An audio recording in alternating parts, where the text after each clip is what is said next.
Il y a 100 ans naissait le pianiste, compositeur et arrangeur de John Lewis. Partagé entre son amour pour la musique classique et le jazz, John Lewis va doublement marquer l'histoire du jazz.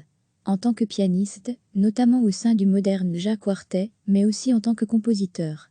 Certaines de ses compositions deviendront d'ailleurs des standards du jazz. Né le 3 avril 1920 dans l'Illinois, John Lewis aurait eu 100 ans, ce dimanche 3 avril 2020. Après ses études de musique et d'anthropologie, après un passage à l'armée dans laquelle il est responsable d'un petit orchestre, il deviendra ami avec le batteur Kenny Clarke à cette époque. Il débute sa carrière en intégrant la formation du trompettiste Dizzy Gillespie, dans laquelle il succède à Thelonious Monk, juste avant le début de l'été 1946. Il collabore ensuite avec Charlie Parker, dont il regrettera la mort si précoce à l'âge de 34 ans, Illinois Jacquet, Lester Young ou encore Miles Davis, avec qui il enregistrera l'album Birth of the Cool, et à qui il aurait offert le morceau Milestone.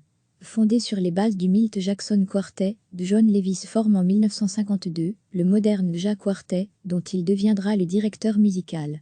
Il est alors accompagné de Milt Jackson au vibraphone, Percy Hitt à la basse et Kenny Clarke à la batterie, remplacé par Connie Ray en 1955. Le succès est au rendez-vous, la formation connaîtra une interruption entre 1974 et 1981, et le dernier survivant du groupe, Percy Hitt, décédera en 2005, 4 ans après John Lewis. Durant cette période, John poursuit également des études de musique à la Manhattan School de New York. À noter dans la discographie du quartet, l'album Blue on Back enregistré en 1973, qui réunira le jazz et la musique classique, témoignage du mouvement Tearstrand défendu par John Lewis, et qui avait pour ambition de multiplier les échanges entre musique classique et jazz.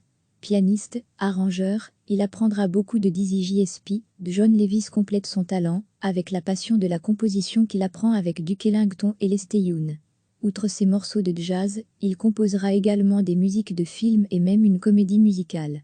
Parmi ses très nombreuses compositions, plusieurs sont devenues des standards du jazz, régulièrement reprises par les plus grands. April in Paris, Toubassi, Skating in Central Park, Minor Walk ou encore Django, composition avec laquelle il rend hommage au guitariste Django Reinhardt, qui aurait eu 110 ans en cette année 2020. Partagé entre son amour pour la musique classique et le jazz, John Lewis va doublement marquer l'histoire du jazz.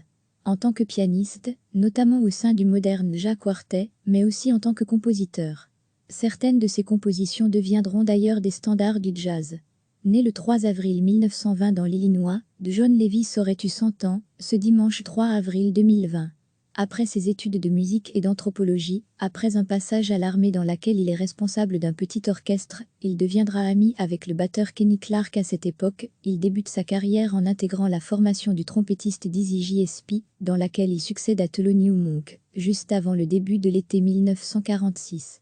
Il collabore ensuite avec Charlie Parker, dont il regrettera la mort si précoce à l'âge de 34 ans, Illinois Jacquet, Lester Young ou encore Miles Davis, avec qui il enregistrera l'album Birth of the Cool, et à qui il aurait offert le morceau Milestone.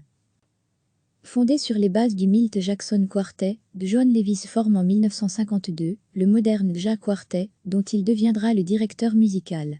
Il est alors accompagné de Milt Jackson au vibraphone, Percy Hitt à la basse et Kenny Clarke à la batterie, remplacé par Connie Ray en 1955.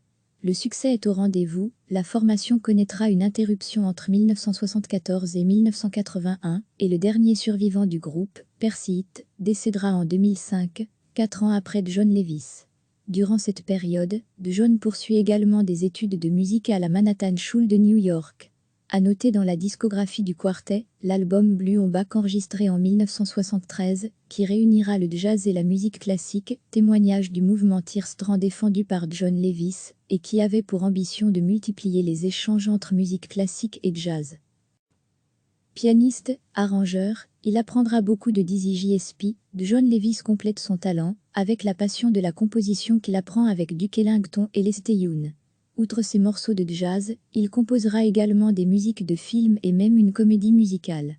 Parmi ses très nombreuses compositions, plusieurs sont devenues des standards du jazz, régulièrement reprises par les plus grands. April in Paris, Toubassi, Skating in Central Park, Minor Walk ou encore Django, composition avec laquelle il rend hommage au guitariste Django Reinhardt, qui aurait eu 110 ans en cette année 2020. Cliquez sur s'abonner pour recevoir les dernières nouvelles.